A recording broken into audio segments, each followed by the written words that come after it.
अभी कुछ दिन पूर्व ही बागेश्वर धाम में अनंत अंबानी पहुँचे। वहाँ हवन क्रिया चल रही है और हवन क्रिया में चामुंडा की पूजा हो रही है।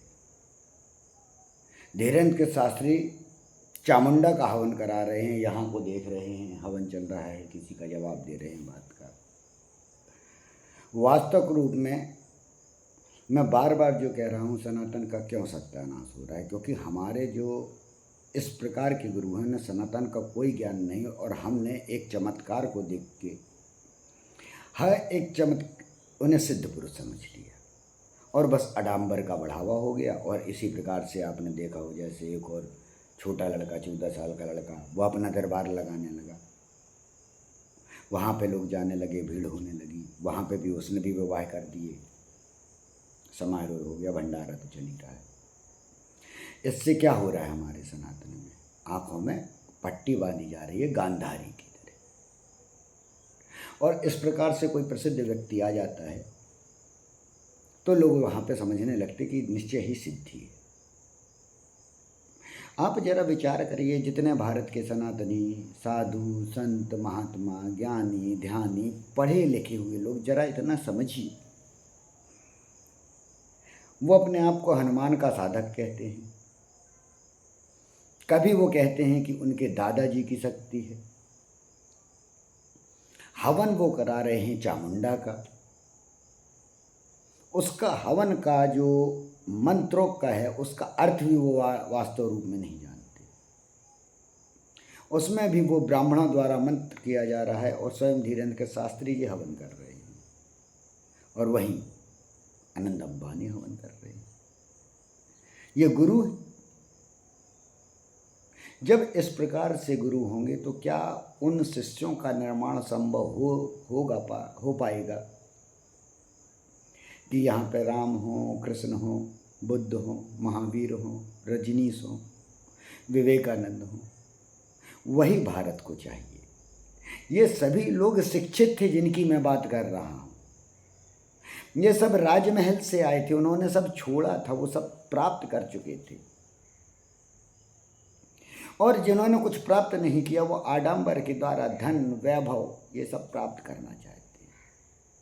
जो भी रूप आप राम का हो, महावीर स्वामी का हो, बुद्ध का हो, ये सब क्या, ये क्षत्रिय ही क्यों थे? क्योंकि उन्होंने वो सब सुख भोग लिया था, तब ज्ञान की ओर गए थे। इन वासनाओं से जो मस्तिष्क की गुलामी है उससे निकल चुके थे। और आज के वर्तमान इन दरबार लगाने वाले बाबाओं ने जो भूत प्रेत तंत्र मंत्र जादू टोना और पर्चे बनाने की चमत्कारिक क्रिया, जो कहता हूँ पर्चे बनाने की क्रिया, ये क्या है, ऐसे सैकड़ों चीज़ें हैं। जब मैं धनुस्तंभन विद्या की क्लास ले रहा होता हूँ, आपको उसमें तो तैयार कर रहा होता हूँ, तो उसके बाद अंत में दूसरे दिन में इस चीज़ का पर्चे बनाने की क्रिया भी बताता हूँ कि किस प्रकार से बनाए जाते हैं। इसके अलावा अनेक वीडियो देता हूँ कि किस प्रकार से पानी पे चलना, हवा में उड़ना, गायब हो जाना, गला कटना, शब्दों का लिखना, मिट जाना, कट के जुड़ जाना, दुनिया की जो चीज़ें होती हैं, क्योंकि वो एक भ्रम होता है, उसके पीछे के राज बताए जाते हैं, उस वीडियो में माध्यम से पूरे बताए गए होते हैं। लेकिन वो यौगिक क्रियाएँ नहीं हैं, वो वास्तव में चमत्कार जो आप चाहते हो, चमत्कार वो अंदर भीतर सब इस शरीर के अंदर है। जो यौगिक शक्ति के द्वारा आप वहाँ तक पहुँच सकते हो, जिसको आप कहते हो मारण, मोहन, चाटन, वशीकरण, परगाया, प्रवेश, जितनी तांत्रिक मांत्रिक शक्तियाँ, आप चुटकियों में मैं आपको उसको लायक बना सकता हूँ। पर महत्वपूर्ण ये है कि आप उसका सही उपयोग करोगे कि नहीं। और जो सही उपयोग करने वाले हैं वो प्राप्त करते जा रहे हैं, अपनी दिशा में वो अग्रसर है। इसीलिए मेरा कहना होता है साधु संत महात्माओं को कि अगर आप साधु संत महात्मा हैं, आप आइए, मेरा ये कार्य है, ये मेरा धर्म है कि मैं आपको तैयार करूं, ताकि सनातन की वास्तविक जो सुगंध वो फैले, आडंबर समाप्त हो, ईश्वर तत्व को समझ सके। यह हमारी मजबूरी थी। जब मुगलों का शासन आया, मुगलों काल ने उन्होंने हमारे मंदिर तोड़े, हम उस ज्ञान को भूल गए। फिर हमने पुनः कई मंदिर बनाए ताकि हम, लेकिन पुराने मंदिर और नए मंदिर में बस यही हो गया कि जहाँ वो ऊर्जा थी, जहाँ वो शक्ति का केंद्र था, वहाँ मूर्ति ने रूप वो धारण कर लिया, जिसके हम चढ़ाने के लिए सब एकांत में क्यों बनाए गए। जहाँ आपको बड़ी मुश्किल में जा पाते थे, आज बड़े बड़े जो हम कॉरिडोर ये बना दे रहे हैं, मैं समझता हूँ कि ये उचित नहीं है कि वो ऊर्जा स्थान है, वो ज्ञान के केंद्र, वहाँ होटल ये सब पीने खाने अन्य व्यवस्थाएं, वहाँ जप तप आराधना ध्यान धारणा समाधि, फिर तो आप उन्हें इंद्रियों की गुलामी की ओर ले जा रहे। जितनी सुविधाएं मिल रही हैं यानी ये इंद्रियों की गुलामी, तो ये मेरे नज़र के अनुसार ये सनातन के बिल्कुल खिलाफ है। महाकाल की जो ऊर्जा है, अगर आपने इस प्रकार से चारों ओर कॉरिडोर से कर दी, अयोध्या की आपने कर दी, मैं समझता हूँ जो मेरा ज्ञान है उसके अनुसार कि अंग्रेज़ों के द्वारा किया गया, जिस प्रकार से हमारी मनुस्मृति को उनके द्वारा तैयार किया गया।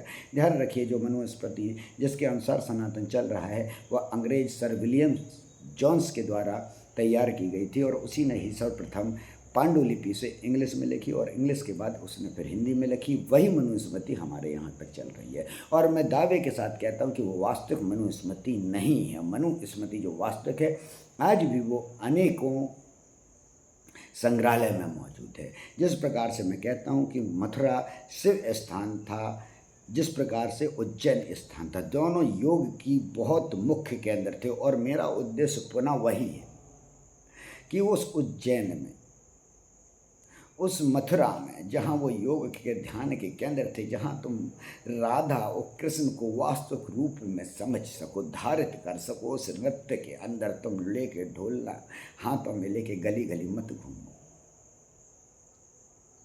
उस उज्जैन में, महाकाल में, जहाँ में ऊर्जा का केंद्र, जहाँ चारों ओर भैरव बाबा, माँ, अनेक ऐसे स्थान हैं जहाँ शक्तियों का भंडार है। वो ऊर्जा तत्व तो लिया जाता है जो मैं तुम्हें देने के लिए साक्षात बैठा हुआ हूँ। तुम्हें उस माँ भगवती के पास, उसकी गोदी में, उस शिव तत्व के पास, उस महामाया के पास, तुम्हारे कृष्ण के पास, तुम्हारी राधा के पास, तुम्हारे हनुमान के पास, मैं सबके पास तुम्हें पहुँचाने के लिए तैयार हूँ। तुम उस भावना से आओ, अपनी बुद्धि इससे जो तुम मटकाते जा रहे हो। अभी तो मैंने वो नेत्र खोला ही नहीं, अभी तो तुमने मेरा वो रूप देखा ही नहीं, तब तो मेरी छोटी छोटी अभी इस बातों से ही इतनी कड़वी तुम्हें लगने लगती है। अभी तो रौद्र रूप तुम देखोगे जब, उसकी आवश्यकता ही नहीं पड़ेगी, क्योंकि सनातनी अब जागने लगा है, वो समझने लगा है। अपनी उन पुस्तकों को आप ध्यान करके, ज्ञान करके पढ़िए, उसे रटिए नहीं, समझिए ईश्वर क्या है, आत्मा क्या है, परमात्मा क्या है, तुम कौन हो, यहाँ क्यों आए हो, तुम्हारे आने का कुछ तो मुख्य कारक होगा।